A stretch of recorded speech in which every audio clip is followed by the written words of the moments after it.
There is a hunger that has been living inside you longer than your memory.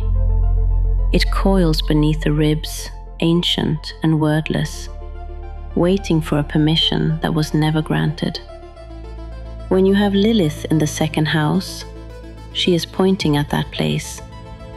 She is pointing at the moment your desire first learned to fold itself small, to make itself invisible, to swallow its own name before anyone else could refuse it. And the choice to finally feed what has been waiting inside you has always been yours. Before the language of guilt was placed upon you like a second skin, there was only a moment. The moment the wanting rose, and the air changed. Not with violence, not with declaration, with something quieter and far more permanent. The sigh that carried a verdict. The stillness that answered your need with absence.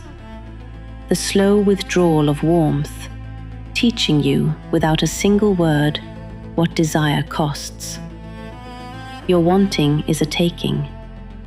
Your need is a wound inflicted, and those who love you are the ones who bleed for it. The body received this teaching the way ancient stones receive water, slowly, silently, until the lesson had carved itself so deep it no longer felt like a lesson at all.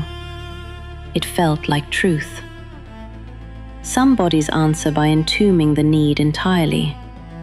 They become the one who requires nothing, who moves through the lives of others like a ghost that has learned good manners, present without weight, needed without cost, consuming so little of the air in the room that no one could ever find cause to cast them out.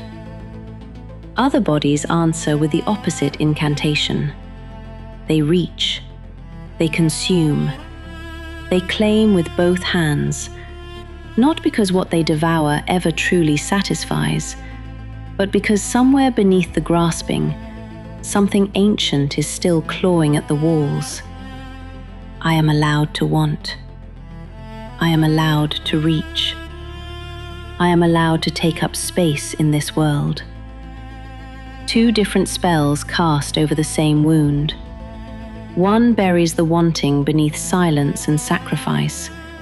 The other chases it endlessly, reaching into an emptiness that never quite fills, becoming a well that draws and draws, and yet somehow always remains dry.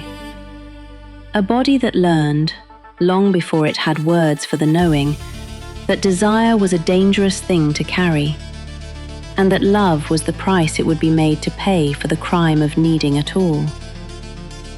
This is the mountain, when Lilith stands in the second house. Not greed, not poverty, something older and quieter than either. The belief, written into the flesh before memory began, that your wanting requires the sacrifice of another, that to be full is to leave someone else empty. To want is to take. To take is to harm. To harm is to be cast out. And so the mind, ever faithful to the wound, built its altar in the dark, laid the longing upon the stone, offered the desire up as tribute, in exchange for the only currency that ever felt worth the price.